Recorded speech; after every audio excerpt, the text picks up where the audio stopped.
I want to share with you the secret to how I handled objections as a 50K per month high ticket closer.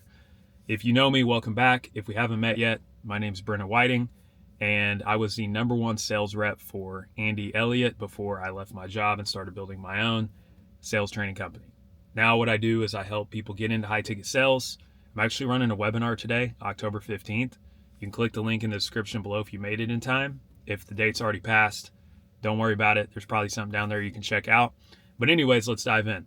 So first and foremost, I had a system for how I handled objections as a 50K per month closer, and it's simple. I've never heard it taught the way that I'm about to share with you. Now, before I jump into like the process, how I did it, let's talk about like what not to do. Okay. So there's what's called a rebuttal. And the last thing you want to do when you hear an objection from a prospect is rebuttal. What that means basically is as soon as they hit you with an objection, you immediately fire back into giving them reasons and justifications as to why they should do it. So I need to think about it. What do you got to think about? Why would you think about it? Like, people who think about it are broke or whatever, right? That's a rebuttal. And that's the most ineffective way to handle objections. Okay. So one thing you need to understand before I reveal the secret and the process and stuff like that is there's a difference between logistical objections and fear-based objections. Okay. So logistical is I don't have the money, meaning I really don't have it. Like it's $10,000 and I have $2,000. Okay. That's logistical.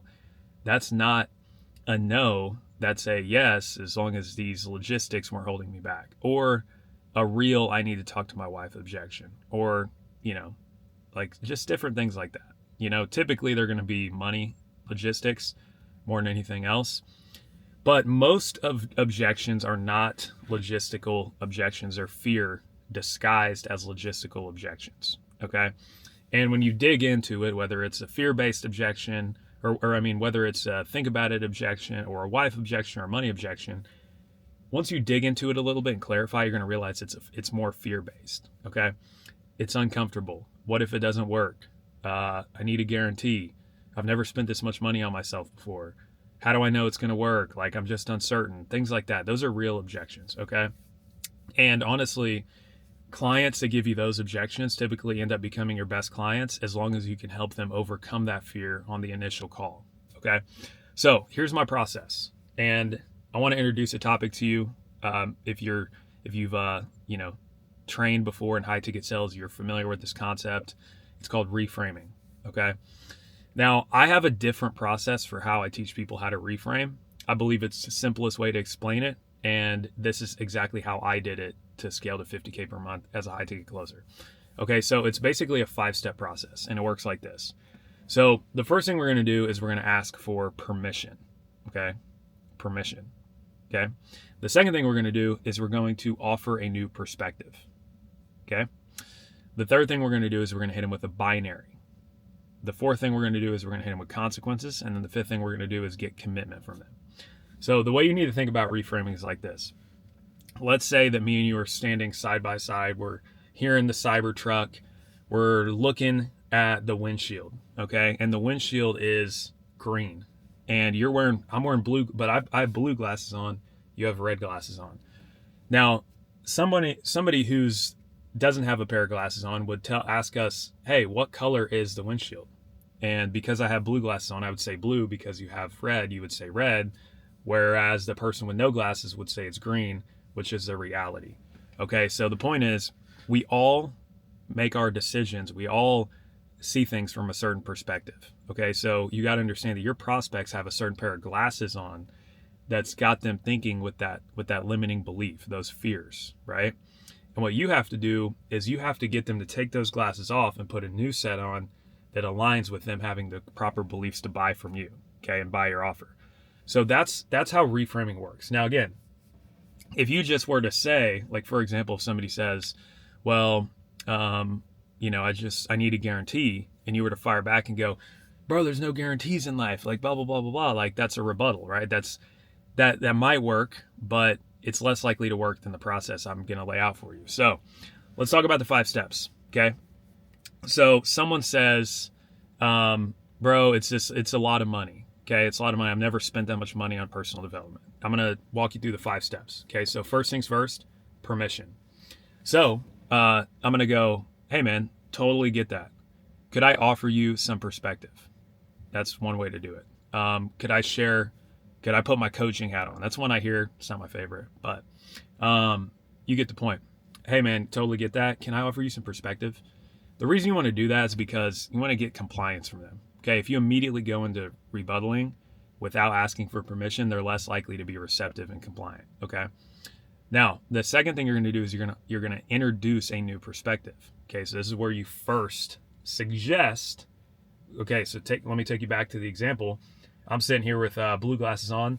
My partner here is sitting here with red glasses on. We're looking at the windshield. I want them to see blue. The first thing I have to do is introduce the idea that there possibly could be a different way to look at things. Okay, before I really drive home the point. So step number 2, introduce a new perspective. I'm going to say, yeah, man, totally get it. Can I offer you a different perspective? Okay. And then once I get compliance there, I'm going to say, there's really different ways you could look at this. Okay. You could look at it as you don't have the money, so you wait to get started till you do. Or you could say, hey, I don't have the money, so I should probably do it, because how else am I going to ever get out of this position? Okay.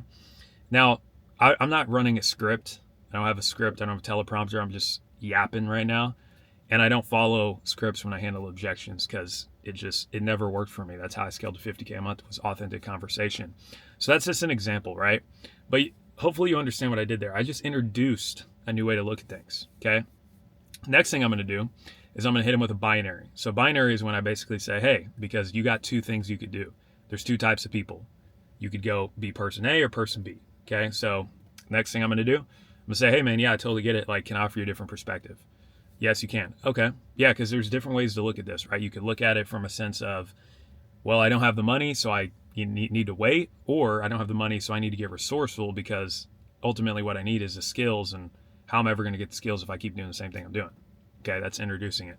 And then I could say, because there's really 2 types of people in this world, man. There's people that view not having money as a reason that they can't get started, and there's people that view money as just an obstacle, and that they need to get resourceful so they can figure out how to get it.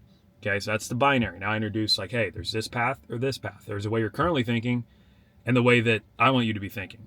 Okay. And then I say, and ultimately, man, who do you feel like ends up actually getting to where they want to go, and ends up actually getting to that 20K per month? The person that waits till all conditions are perfect to get started, or the person that figures out a way to do it because he knows he needs the skills in order to get to the next level? And I want to hear them confirm with a yes. Okay. Now think about where I'm at right now. I asked for permission, introduced a belief, made them claim which person they want to be. The next thing I'm going to do is consequences. So once I get them on board that yes, the person B, the person you want me to be, is more likely to get the results that I want, the next thing I'm going to say, yeah, man, because what happens if you continue to let money hold you back? I mean, you said that you've been wanting to do something like this for a year, 2 years. You haven't had the money. What happens if you continue to wait, and another year, 2 years goes by? What happens then? And then you want to get an answer from them. Okay. And you don't want to let them dodge it, because what a lot of people do is they'll dodge it. So you'll say, well, I guess, I'd probably be like most people, or I guess, I'd probably, not hit my goal. And then you want to double down on that. Okay. You want to say something like, yeah, man, I mean, because what would that mean for you? Are you willing to settle for that? Or, yeah, man, because the reality is you don't have to do anything. You could just continue to wait, but is that really a life you'd be willing to settle for? Okay, something like that. Now, that's step 4. So we get the consequences. And then the last thing we want to do is get confirmation. Okay, so after they're like, no, I mean, I don't want to settle for that. I want to do the thing you want me to do. The last thing you're going to say is, okay, so what do you need to do in this moment now to put yourself in the position to actually get to those 20K months that you told me you want to hit? Do you want to continue to see things from the same perspective as before? Or do you see how this new way of thinking, this new way of looking at the situation is more beneficial to you hitting that goal that you want? Okay. And then lastly, you want to get an affirmative yes. So if they're like, yeah, man, I mean, I think I could see it. Think you could, or you could. Okay. We want to turn think into no, maybe into yes. needs into wants. Okay. So that's a 5-step process. Permission, offer new perspective, hit them with the binary, consequence them, and then get confirmation that they see things now from that new perspective. Notice the difference. There's a difference between coming out and just saying, well, can't you see things from this perspective? And then softly introducing him. Okay. Softly getting permission, softly introducing a new way to see it, showing them the binary of how each path affects their life, consequencing them by showing them, hey, if they continue to think the way that they currently think, where they're going to end up. And then lastly, gaining confirmation that they're truly ready to move past that limiting belief so that they can get the results that they want. Okay. So that's the 5 steps. Again, I hope this was incredibly valuable. A lot of people talk about reframing. It's not a new concept by any means.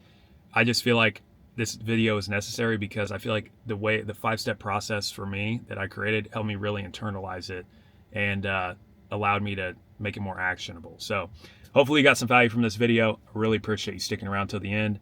Again, if you got value and you want to learn more, you want to know how to get into high ticket sales from me, free webinar tonight, October 15th. If you're past the date, click subscribe. Hope to see you sticking around. I'm going to keep dropping videos for high ticket closers. So thanks a lot. Have a great day. See ya.